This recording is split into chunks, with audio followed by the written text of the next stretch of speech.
Hello, how's it going, everybody? Today we're jumping into Jeremiah chapter 9 and we're heading up to 11. Let me just make sure we're not lagging. Today we're jumping into Jeremiah chapter 9. Perfect. Okay. So, let me get the text up here on screen.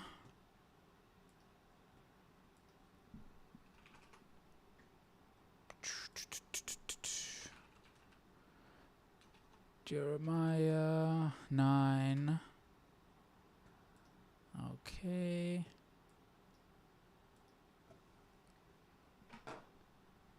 Hey, wait. Okay. Wait, it didn't change? It didn't change for you guys. Oh, there we go. Okay. All right.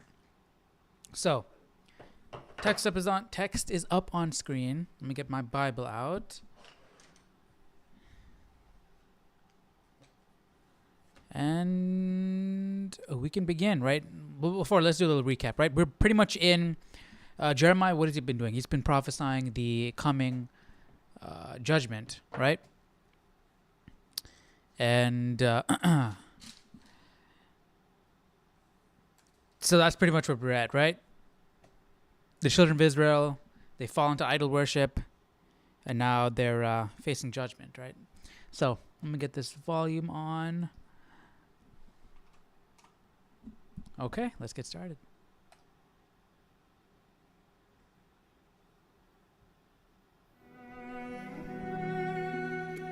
Oh, that my head were waters, and my eyes a fountain of tears, that I might weep day and night for the slain of the daughter of my people.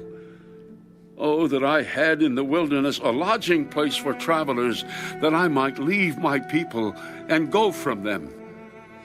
For they are all adulterers, an assembly of treacherous men. It's really making it sound like Jerusalem became like Sodom. And that's crazy to think about. And like their bow, they have bent their tongues for lies. They are not valiant for the truth on the earth, for they proceed from evil to evil, and they do not know me, says the Lord. That's the key, right? They don't know God. So even though God is saying, come to me, turn to me, I understand you're sinning, but if you just, and you're going to face this judgment. But if you don't want to, if you want to be relieved from all this destruction, just come to me. But they don't, that's the issue though. They don't know God. So they don't know that they can turn to him. Even though God is saying, come turn to him, they don't know which direction to go, what to do, anything. They're that lost. Lord, everyone take heed to his neighbor, and do not trust any brother. For every brother will utterly supplant, and every neighbor will walk with slanderers. Everyone will deceive his neighbor, and will not speak the truth. They have taught their tongue to speak lies. They weary themselves to commit iniquity. Your dwelling place is in the midst of deceit. Through deceit, they refuse to know me, says the Lord. Therefore, thus says the Lord of hosts, behold, I will refine them and try them. For how shall I deal with the daughter of my people? Their tongue is an arrow shot out. It speaks deceit. One speaks peaceably to his neighbor with his mouth, but in his heart he lies in wait. Shall I not punish them for these things? Shall I not avenge myself on such a nation as this?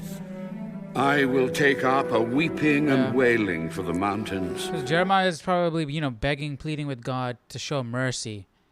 And then God is like, do you see what they're doing?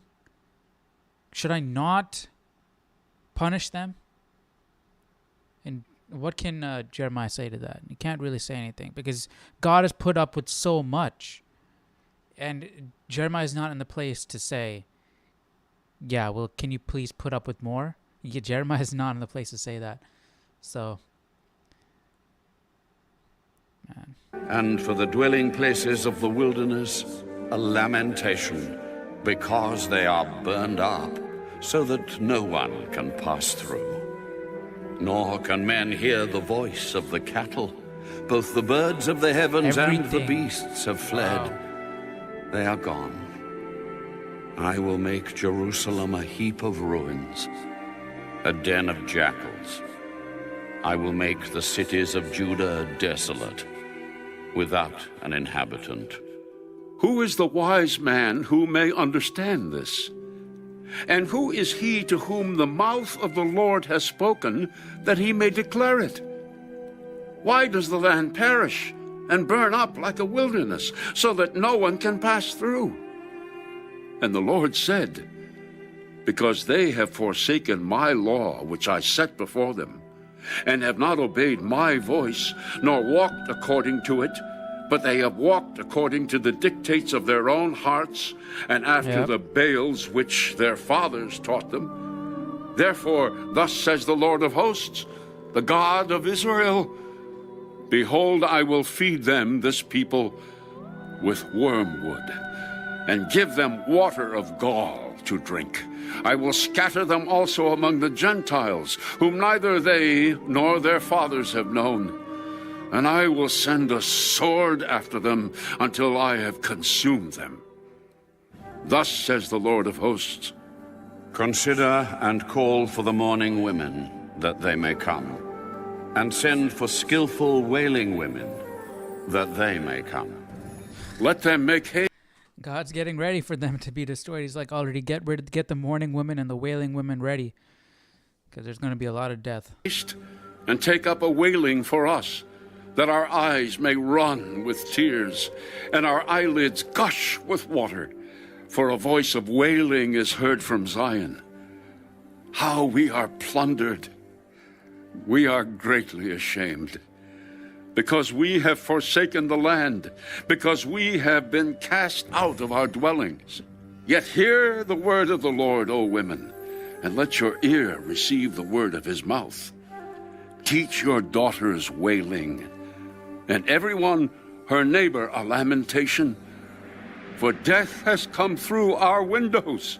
That's sad. They're teaching, teach your daughters wailing, because it's going to be needed in the future. We're going to be needing it.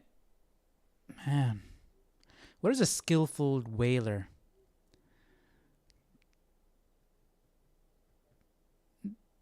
That's interesting, right? That it was a skill that was needed back then, right?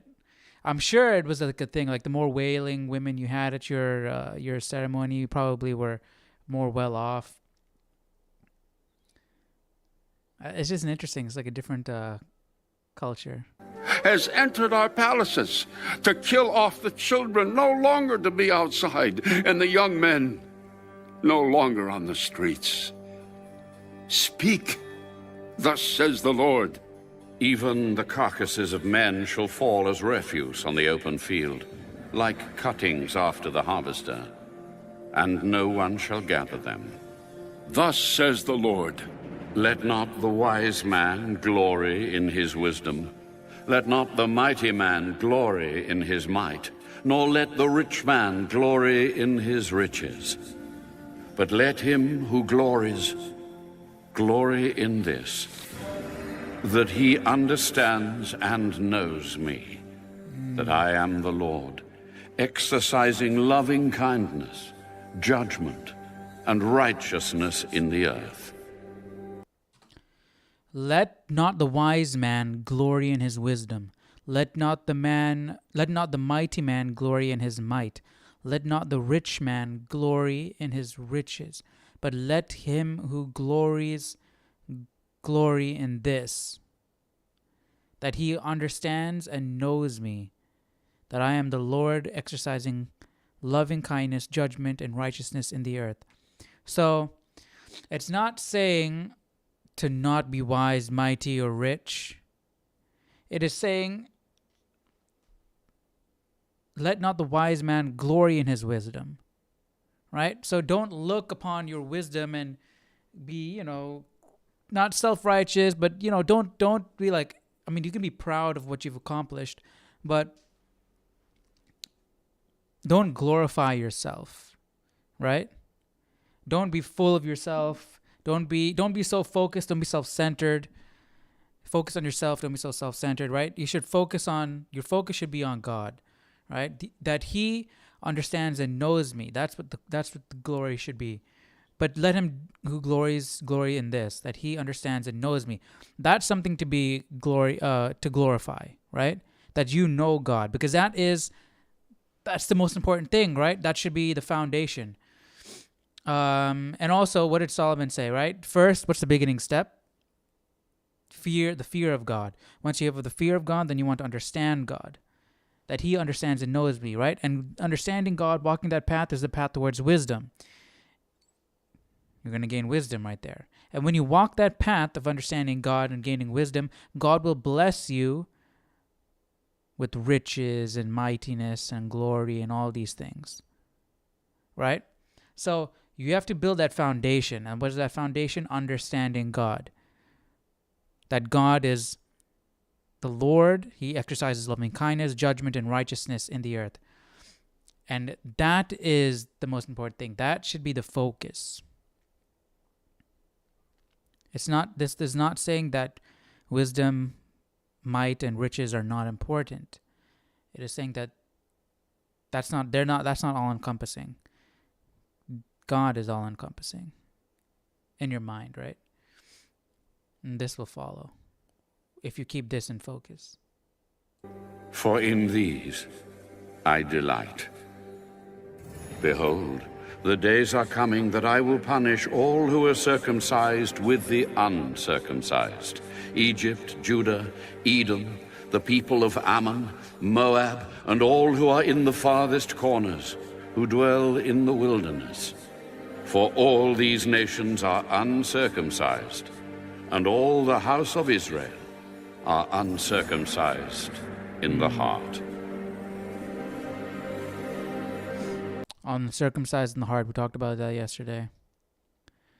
So, circumcised, uncircumcised, people who follow the law, people who don't follow the law, in the heart, they're all uncircumcised. They all don't follow God. They all don't look to God in their heart. And that's why everybody's being punished indiscriminately. Everybody is gone. Everybody is being destroyed.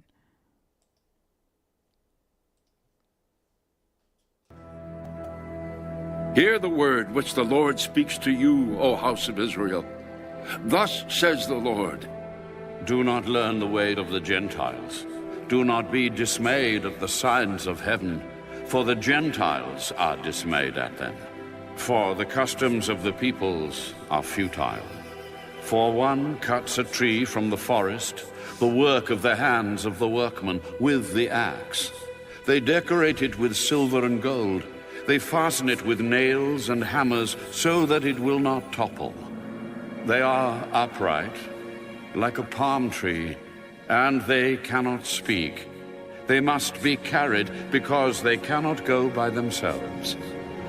Do not be afraid of them, for they cannot do evil, nor can they do any good. That's crazy. God even has to say that. Don't be afraid of them because they can't do any evil. They can't do any good. Talking about the idols. And he's literally having to break it down. The guy, the woodcutter, went to the forest. He took his axe. He chopped the tree. Then they got some nails and some gold, and they made a stand, and they put it with the gold on the carving of the idol. And these guys made it out of these rudimentary materials. And so it can't do you any harm. Can't do any good either. I can't believe that God had to break that down for them. But here's the thing. Did they actually think that the idol was doing any good or doing any evil or anything like that? Were they actually thinking the idol could do something? Or did they look at the idol as a physical representation of their God, their actual God, whatever it is? See, were they actually praying to that physical idol, or were they praying to a God and looking at that physical idol? You see what I'm saying?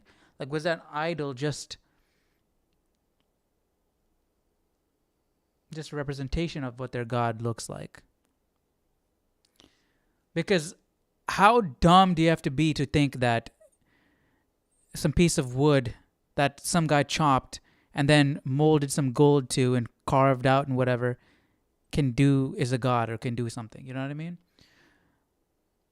I would imagine that they had to have thought that they were physical representations of their gods.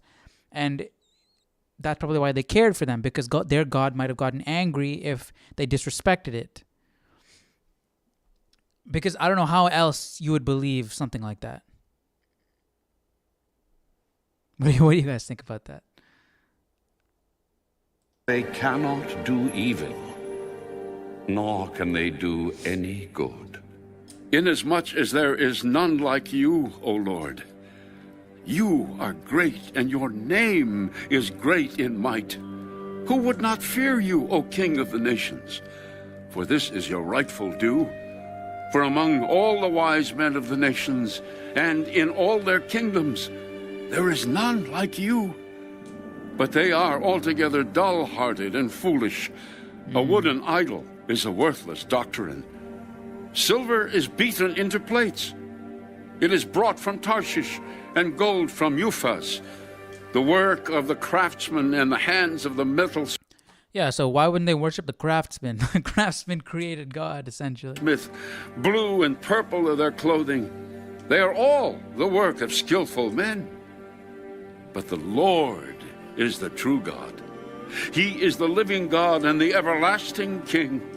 At his wrath, the earth will tremble, and the nations will not be able to endure his indignation. Thus you shall say to them, the gods that have not made the heavens and the earth shall perish from the earth and from under these heavens. He has made the earth by his power. He has established the world by his wisdom, and has stretched out the heavens at his discretion. I was just thinking, like, what if, I think we talked about this earlier, that what if the idols that they worshipped were just physical representations of their gods, and their gods were the fallen angels? That would be crazy. And that God would really be really upset if you worshipped one of those, right? When he utters his voice, there is a multitude of waters in the heavens, and he causes the vapors to ascend from the ends of the earth. He makes lightning for the rain. He brings the wind out of his treasuries. Everyone is dull-hearted without knowledge. Every metalsmith is put to shame by an image, for his molded image is falsehood, and there is no breath in them.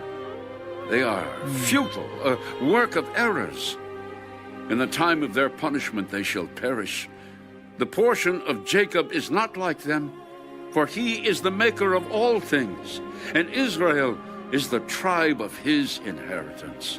Yeah. The Lord of hosts is his name. Gather up your wares from the land, O inhabitant of the fortress. For thus says the Lord, Behold, I will throw out at this time the inhabitants of the land, and will distress them, that they may find it so. Woe is me for my hurt. My wound is severe. But I say, truly this is an infirmity, and I must bear it. My tent is plundered, and all my cords are broken. My children have gone from me, and they are no more. There is no one to pitch my tent anymore, or set up my curtains. For the shepherds have become dull-hearted, and have not sought the Lord. Therefore they shall not prosper, and all their flocks shall be scattered.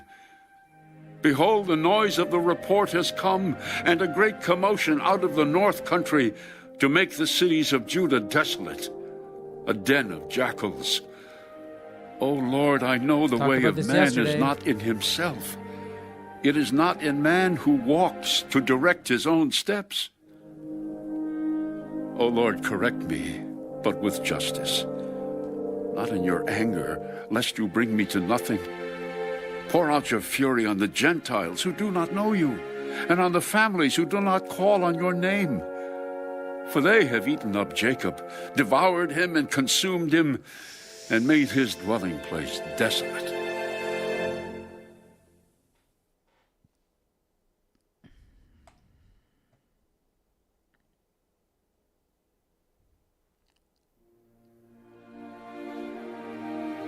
The word that came to Jeremiah from the Lord.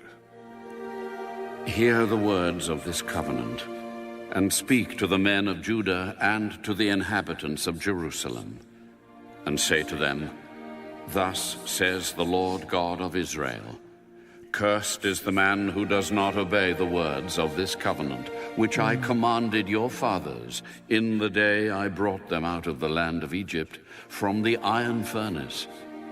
Remember the warning that Moses gave to the children of Israel if they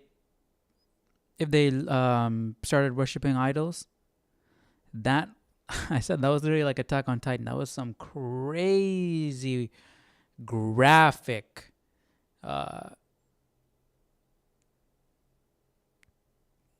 circumstances that Moses described. And we did see that's eventually what happened.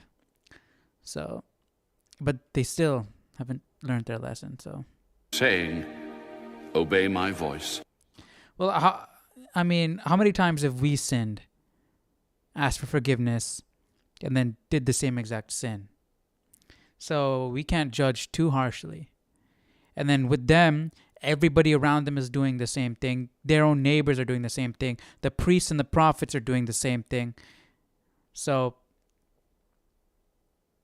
to them, it's just become a way of life. They're just that lost. Everybody is just that lost. So if you're born in that environment, obviously you're going to be, not obviously, but you're most likely going to be sinning in that way. So it's hard to pinpoint it on the individual. Sure, we're responsible for our own actions, but I can see why they're sinning and why it's even hard for them to know that they're sinning. And even if they do know, they're just that lost, right? And I don't know, I'm just trying to relate it to today. Like, if we sin, we know we're sinning, and then we sin again, we're just taking God for granted. And I feel like that's probably what they did too. They're taking God for granted. Because how many times have they fallen and God is right there to pick them back up? So this time, he's like, all right, I'm done. I'm going to punish you this time. Really badly. And do according to all that I command you. So shall you be my people, and I will be your God, that I may establish the oath which I have sworn to your fathers. But he still gave him an out. A land flowing with milk and honey, as it is this day. And I answered and said, So be it, Lord. Then the Lord said to me, Proclaim all these words in the cities of Judah and in the streets of Jerusalem, saying, Hear the words of this covenant, and do them. For I earnestly exhorted your fathers in the day I brought them up out of the land of Egypt, until so God's this day, really rising early and here. Exhorting, saying, Obey my voice. Yet they did not obey or incline their ear, but everyone followed the dictates of his evil heart. Therefore, I will bring upon them all the words of this covenant, which I commanded them to do, but which they have not done. And the Lord said to me, A conspiracy has been found among the men of Judah and among the inhabitants of Jerusalem. They have turned back to the iniquities of their forefathers, who refused to hear my words, and they have gone after other gods to serve them. The house of Israel and the house of Judah have broken my covenant which I made with their fathers. Therefore, thus says the Lord, Behold, I will surely bring calamity on them, which they will not be able to escape. And though they cry out to me, I will not listen to them. Then the cities of Judah and the inhabitants of Jerusalem will go and cry out to the gods to whom they offer incense. But they will not save them at all in the time of their trouble. For according to the number of your cities were your gods, O Judah. And according to the number of the streets of Jerusalem, you have set up altars to that shameful thing, altars to burn incense to Baal. So do not pray for this people. So what's the difference between Baal and their gods? Baal was their main god, right? And then they had different gods for different various things, I'm assuming, right? You have multiple altars to burn incense to Baal, and then they have multiple gods as well. I'm assuming, that's what I'm assuming, right? I think we did look up Baal, and it said Baal was the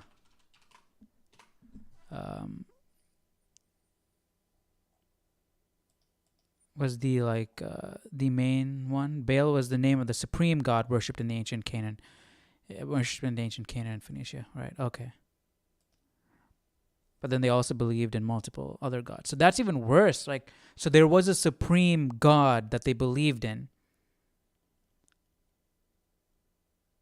And they also believed, and they also, I'm sure that they also, like just like in Judges, right? They worshipped, they prayed to God, the God of Israel, right? But they viewed, in Judges, right? They viewed, and that's how all the other pagan nations around did as well. Like they viewed the God of Israel as another God, just another God, right? And if they have these altars to Baal and they believe that Baal is the supreme God, then the God of Israel would be a lesser God. And that's even worse than just completely ignoring, honestly. That's even worse than just, that's crazy. People, or lift up a cry or prayer for them. For I will not hear them in the time that they cry out to me because of their trouble. What has my beloved to do in my house, having done lewd deeds with many? And the holy flesh has passed from you. When you do evil, then you rejoice. The Lord called your name, green olive tree, lovely and of good fruit. With the noise of a great tumult, he has kindled fire on it, and its branches are broken. For the Lord of hosts, who planted you, has pronounced doom against you for the evil of the house of Israel and of the house of Judah, which they have done against themselves to provoke me to anger in offering incense to Baal. Now the Lord gave me knowledge of it, and I know it, for you showed me their doings. But I was like a docile lamb brought to the slaughter, and I did not know that they had devised schemes against me, saying, Let us destroy the tree with its fruit, and let us cut him off from the land of the living, that his name may be remembered no more. But, O Lord of hosts, devised. Now the Lord gave me knowledge of it, and I know it, for you showed me their doings. But I was like a docile lamb brought to the slaughter. I did not know that they had devised schemes against me. So Jeremiah still, even though God told him about it, he still was like, I can't believe it. I can't believe that they would do such a thing. Let us destroy the tree. Schemes against us of the living. Let us destroy the tree with its fruit. Let us cut him off from the land of the living, that his name may be remembered no more. So kill Jeremiah off, the tree and his fruit, his teachings, his prophecies. Cut them all off so that they won't be remembered anymore. They don't want any remembrance of God at all. That's crazy. So by wanting to kill off Jeremiah, are they acknowledging God? Why is Jeremiah a threat? Why is his message a threat? Why do they want to kill him off? Just because they find it annoying? Or did they see some truth in it and they know that they're doing something wrong? That his name may be remembered no more. But, O Lord of hosts, you who judge righteously, testing the mind and the heart. Let me see your vengeance on them, for to you I have revealed my cause. Now Jeremiah's like, dang, my life is threatened. All right, let's get these guys. Therefore thus says the Lord concerning the men of Anatoth, who seek your life, saying, do not prophesy in the name of the Lord, lest you die by our hand. Therefore thus says the Lord of hosts, Behold, I will punish them. The young men shall die by the sword, their sons and their daughters shall die by famine. And there shall be no remnant of them, for I will bring catastrophe on the men of Anathoth, even the year of their punishment.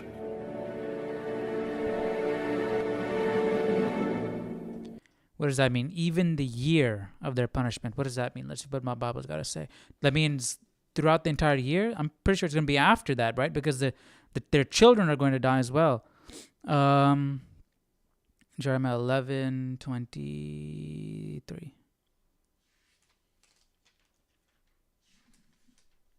And this is going to be it for today.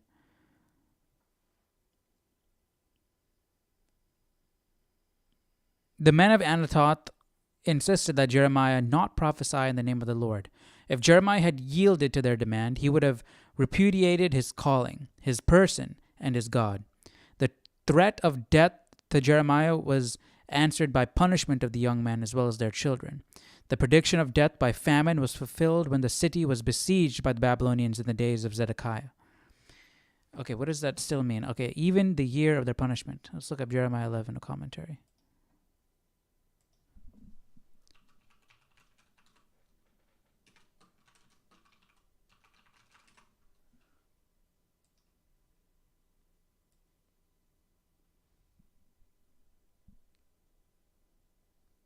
Nothing.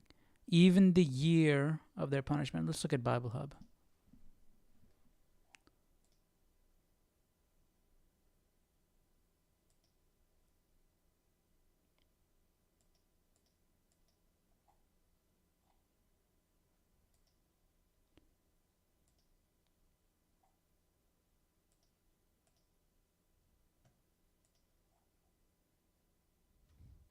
Even the year of their visitation. See notes on Jeremiah 8:12.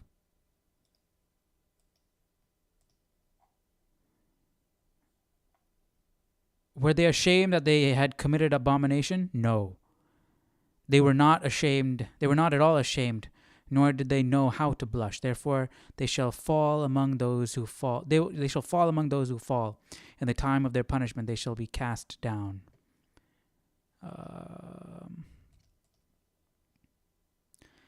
Even in the year, better in the year of their visitation or punishment, taking the accusative as that of time. So, and there shall be no remnant, for I will bring catastrophe on the men of Anatoth in the year of their punishment. So at the time of their punishment. But why does it say even? Is that just some issues with the translation there?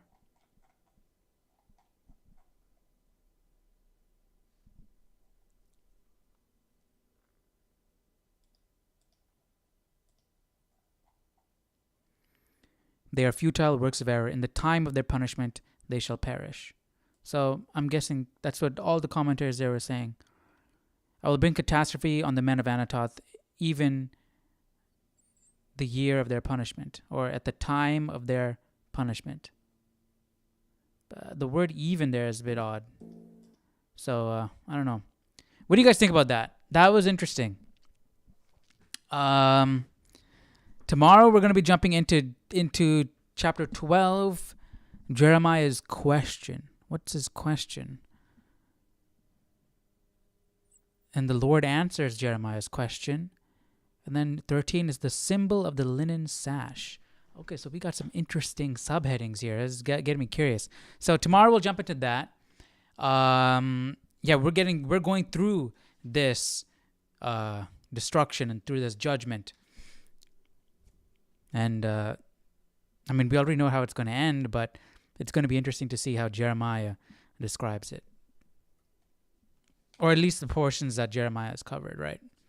Because he's going to be covering the judgment, right? The famine and all that. So we'll see how that plays out tomorrow with chapter 12 and 13 and so on. Hope you enjoyed today's reading, and I hope you have a great rest of your day. I'll see you tomorrow. Take care. Bye-bye.